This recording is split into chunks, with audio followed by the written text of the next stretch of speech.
Tell me about Navi, Tattl said, almost ordered, as Link bent down to fetch his boots. The question froze the boy in place, and the room was filled with a suffocating silence. The only sound within the knife chamber was the pattering of raindrops on the window.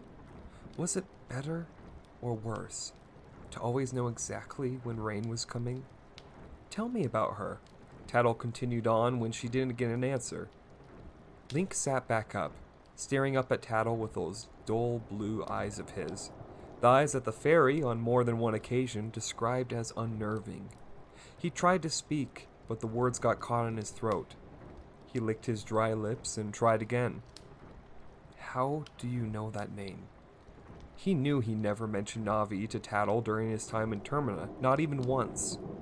It was at this point the fairy knew she had crossed some sort of line, but she kept going. That's just how she was. You talk in your sleep sometimes.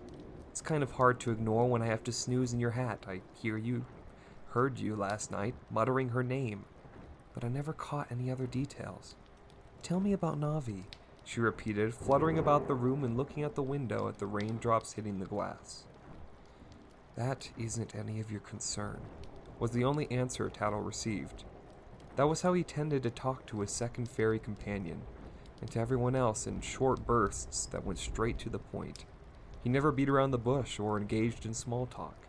Others might have mistaken his behavior for rudeness, but Tattl knew it wasn't the case.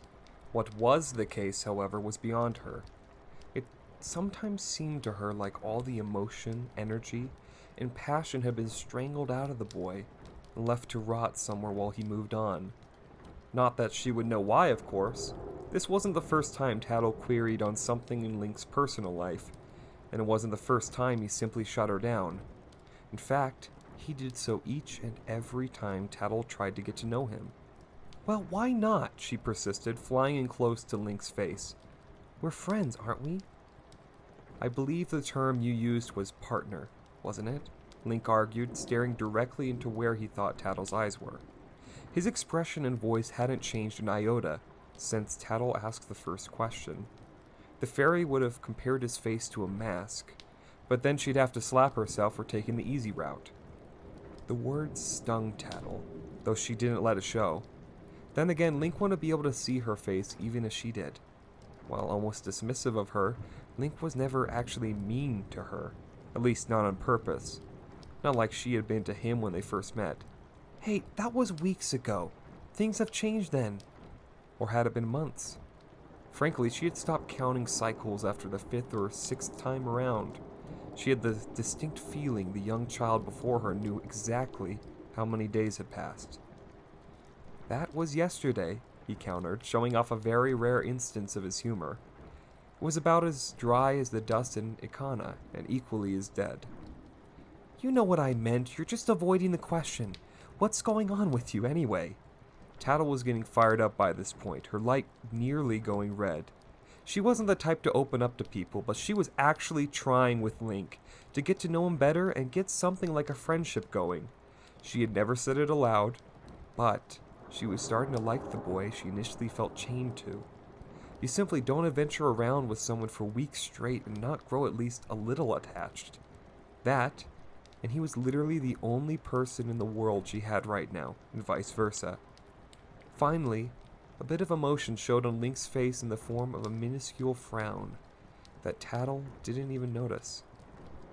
It's none of your business. That's what's going on. You listened to me sleep, and then you tried to pry into my past. She hated to admit it, but Link had a bit of a point.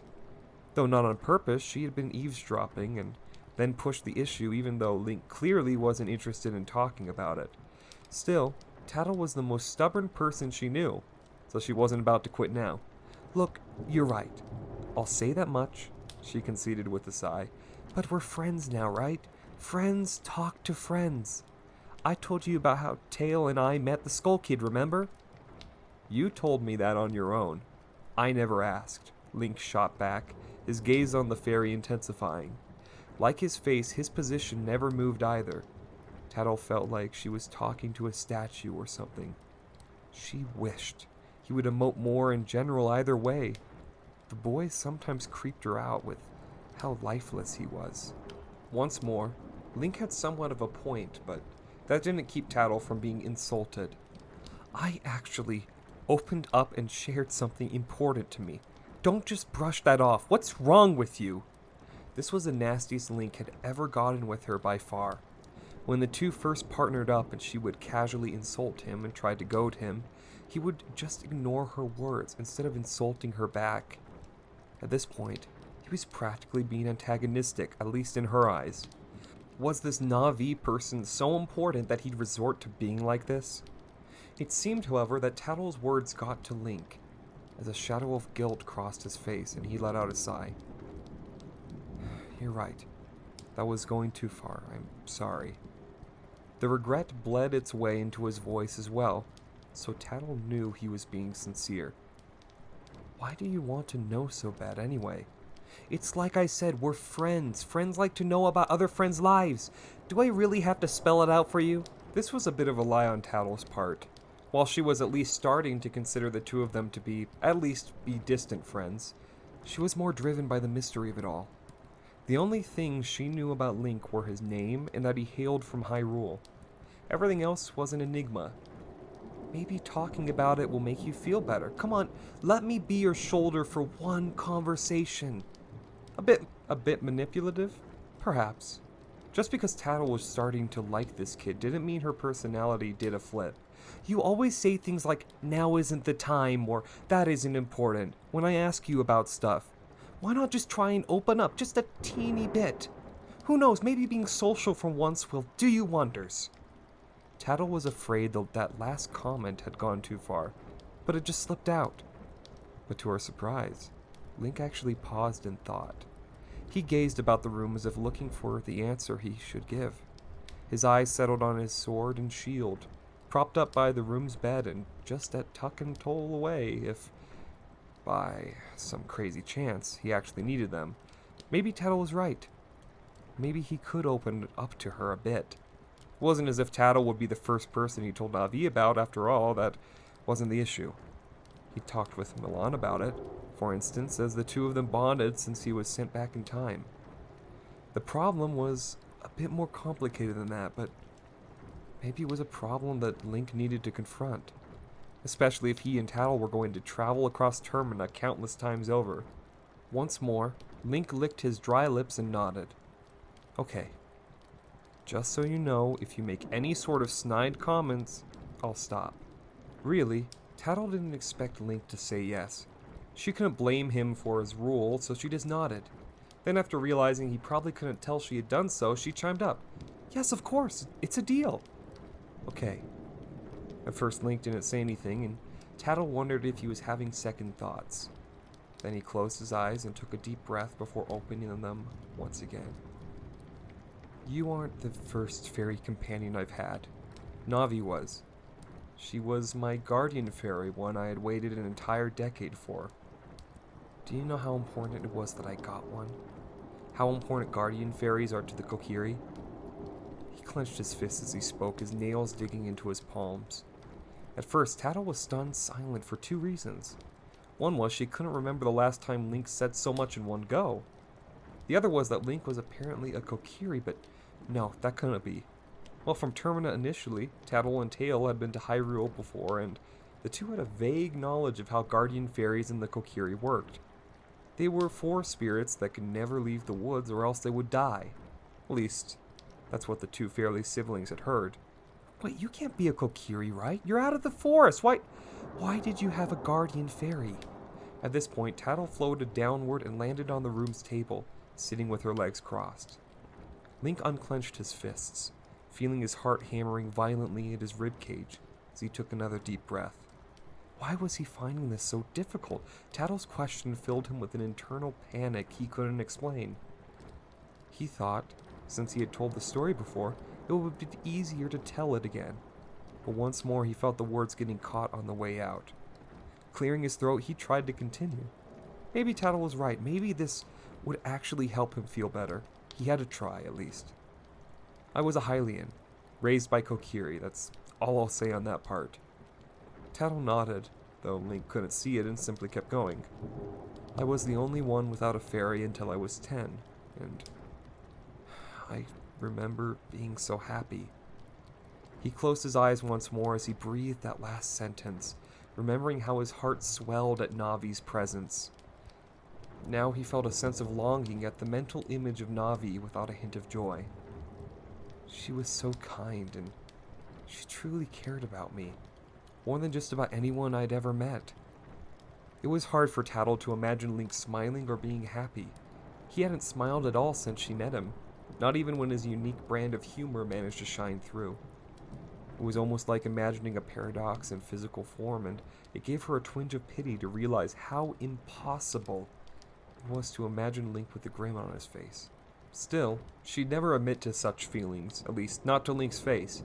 But what happened, she goaded, feeling as if she already knew the answer. She left. Once more, straight to the point. He kept his eyes shut, replaying the scene in his head as he spoke. Without a word. Well, you're not a Kokiri, so she couldn't be your guardian fairy, Tattl said, almost sounding patronizing in Link's mind, like she was explaining basic math to a stupid child. Don't you think I know that? Link opened his eyes, giving Tattl a look he usually reserved for combat. A piercing sapphire glare that actually brought a semblance of life back into his eyes. I know we couldn't be a pair, but we could still have been friends. Tattl winced at the look Link was giving her now. Maybe this was a mistake. She never should have brought this up. There was an emotional edge to his voice, though strangely, it was one Tattl couldn't quite place. Anger? Sadness? Either way, it was almost worse than the monotone droning he usually let file out of his mouth. This Navi situation really struck a nerve with him. While it disturbed her to hear it, it was at the same time interesting to get a glimpse of some kind of emotion in this walking doll of a human being. Tattl knew it was underhanded and cruel, but she never said she was a nice person, so she prodded more. So what happened? Where did she go? I don't know. That's why I was out in the maze of a forest. Link's glare never left his face, and he could feel a bitter anger bubbling in his gut. Despite what Tattl may have thought, Link felt things. He felt anger and sadness like anyone else. He simply masked those feelings away. Sometimes the mask would crack, and he'd do something like scream or cry, but he would then mend those cracks and go back to his calmer exterior. So far, he had kept his mask intact while in Termina, but he could feel the cracks forming. I was looking for her when you came and got me trapped in this cursed land. Link stood up, his fists clenched tight enough that his nails started to cut into the flesh of his palms. Tattl flew up, out of Link's reach. She did so instinctively, not thinking that the boy would actually attempt to strike out at her. Still, the way he raised his voice, the first time he'd done so outside of battle, and that sudden movement made her fear for her safety, if only for a moment. When Link just stood there, his gaze having followed her upward, she descended, the light emitting from her body dimming slightly.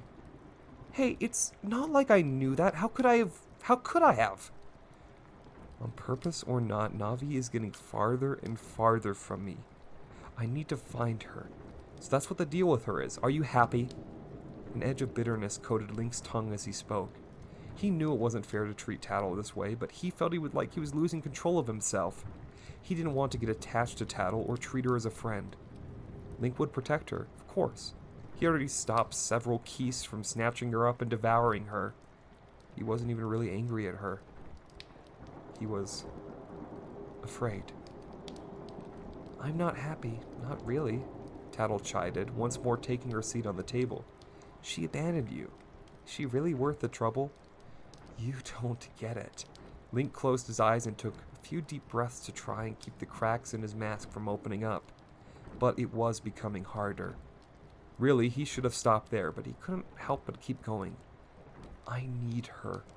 Guardian fairies are more than just a friend. But why?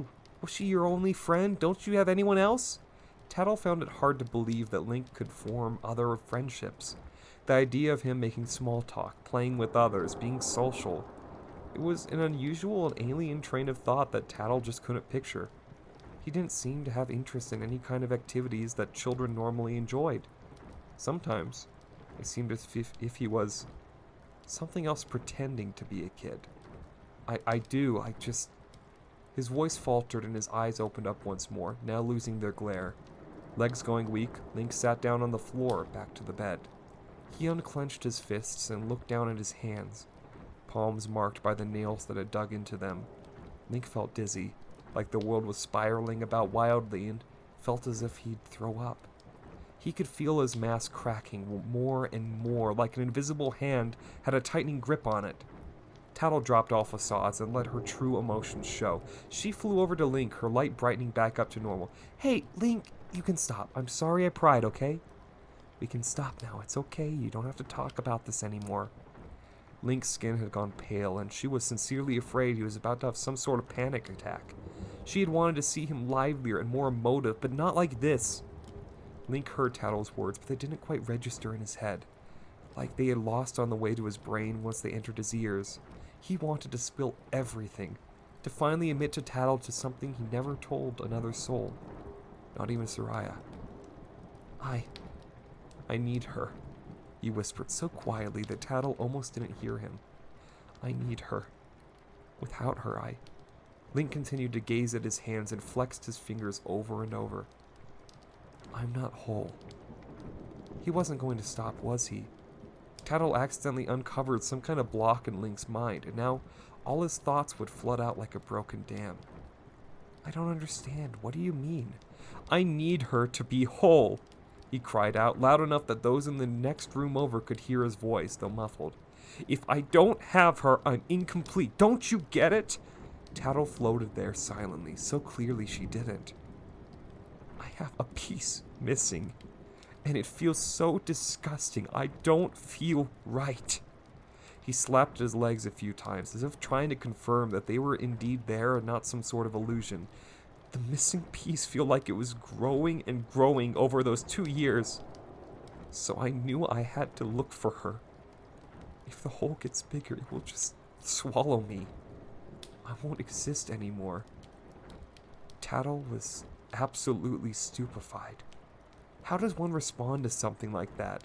This was out of her depth. She didn't know what to do. They were in too deep for her to just try and drop the subject or fly off for a while. The latter especially would probably break Link in a way she didn't think he could handle. With all the carefulness of walking around broken glass, Tattl spoke up. "I don't understand, Link. I don't think... Am I crazy?" Link asked, finally looking back up at Tattl. His eyes were wide and pleading, a look Tattl had never seen on him before. "Am I mad? I think I might be, but I don't know. I just can't." He trailed off, but his eyes conveyed what he really wanted to say. 2 simple, small words. "Help me." But Tattl didn't know how to help. In a way, this was more terrifying than anything she had faced alongside Link on their adventure. A monster is attacking? Easy, she flies out of reach while Link kills it with a sword or an arrow. The moon is getting too close to the clock tower? Just play the Song of Time and they could try again, but here, she had no idea what to do. Flying away wasn't an option. Traveling back in time would do nothing, of course, and staying was fruitless. She didn't know how to handle this. Tattl was more of a tough love sort of fairy. When Tail was upset, she would tell him to buck up and shake off what was bothering him. For her foolish brother, it worked. For Link, she had a feeling if she dared to say something, anything like that to him, he may hate her forever. I can't help you, Link," she admitted, feeling like the worst person in the world for doing so. For once, Link was dependent on her, looking to an older, wiser person for aid. Looking like, well, a child. For the first time, Tattl thought of the boy as a helpless kid, and she couldn't do a thing to help him. And so, Link's mask shattered. It started off quietly. Link simply stared at Tattl as his eyes began to water, his vision growing increasingly blurred. Then the tears began to cascade down his face in a steady, endless stream. Soon a whine escaped from Link's throat, and before the fairy knew it, he started to sob. It was quiet, near silent at first. The only sign of the sobbing was the constant shaking of Link's shoulders as the pain shook his body. He sniffled and choked on his own words as he tried to speak, but all that came out were pained whimperings and sobs that contorted his face into a mask of absolute misery. Link, please, calm down. It will be okay, I promise." Tattl desperately cried out, not knowing exactly what to do. Gentle comforting was something alien to her. What could she say? Should she get someone, Anju? No, that was the wrong answer. She knew that much. The fairy watched helplessly as Link's sobs grew louder, and he lowered his head so he couldn't see his face anymore. In a last-ditch effort to soothe Link, if only a little, she flew to his face and hugged at his cheek. She felt a bit silly for doing so. She'd be surprised if Link even felt it. The poor fairy was just too small to really bring physical comfort to a human. Still, she tried her best, even caressing his face as best as she could, mimicking mothers she had seen comforting their crying children. She gently shushed at Link to try and get him calmer. Indeed, Link didn't even notice or realize Tattl was lashed onto his face. He was too wrapped up in his misery to notice. He felt so stupid, so weak for letting his emotions come out like this. But now that the waterworks had started, he couldn't stop himself. He felt like a weak child that couldn't keep his emotions in check, and how he despised himself for it. He despised how he couldn't even feel happiness anymore. It was either sadness or anger, even since Navi left. She shook his ability to feel joy when she flew out of the Temple of Time, and the only way to get it back was to find her. He was better off not feeling it all until he found his guardian fairy. Until then, he had to hide the rest away. Navi, he sputtered out with even meaning to. Was it okay for him to want to feel happiness? Did he deserve it? After all, Navi took those feelings from him. Maybe she had a good reason. The two sat there for an uncertain amount of time. The minutes passed at sluggish intervals as the rain outside continued to slap at the window. Link's sobbing eventually started to quiet down, and he raised his head up once more. Tattl detached from his face and flew in front of it. There. Are you better now? I'm right here. You don't have to cry anymore. Was that the right thing to say? Once more, she was mimicking things she heard from elsewhere. Link looked at her with a dazed, glassy expression. His eyes now puffy and red, and his face was stained with tear marks. For how long? He whispered to her, once more so quietly that Tattl barely even registered he talked. What? What did you say? How long? He asked again, but louder. He sounded drained, tired. His face was still pale, and his breathing was somewhat erratic. How long will you stay with me? What? What kind of question was that? Did Link think she would just leave without a word like Navi? Struck her then, like a slap to the face. That's exactly what he thought would happen. He got another guardian fairy, or at least someone filling a similar role, and he just assumed she'd abandon him when all was said and done. Truthfully, she had actually put zero thought in what would happen when the moon was stopped and Majora's mask safely returned to the salesman. That being said, just ditching Link without so much as a goodbye was not something that crossed her mind. I'll stay with you as long as you need me. That seemed to be the safe answer to give. After all, they couldn't stick with each other forever. They were literally from two different worlds. She just couldn't bring herself to tell that to him. Not now. Link gave Tattl a look of sad disbelief. Why should he trust her? He wanted to, of course, but he never thought Navi would abandon him either. Yet she was in parts unknown, and he was trapped in what seemed like some sort of world crafted entirely to torture him. Having to constantly see familiar faces no matter where he went, exact copies of friends and people he had helped in Hyrule. He could only be thankful there was no copy of Soraya or Navi anywhere. He'd never be able to handle that. Link could barely tolerate Romani, if only due to her appearance. What will happen when everything is over? Will you come to Hyrule? I don't know. The Skull Kid was from there, and the three of us went back and forth a bunch of times. I have no idea where that steel door in the clock tower came from. Tattl had wondered about that just about every day since the adventure started. What if it never opened? What if Link was trapped here? She had kept that thought to herself and would continue to do so. There's no reason we can't still be friends. Even if we can't see each other every day, we can visit, she said instead. Tattl wondered how the old her would have reacted to this scene.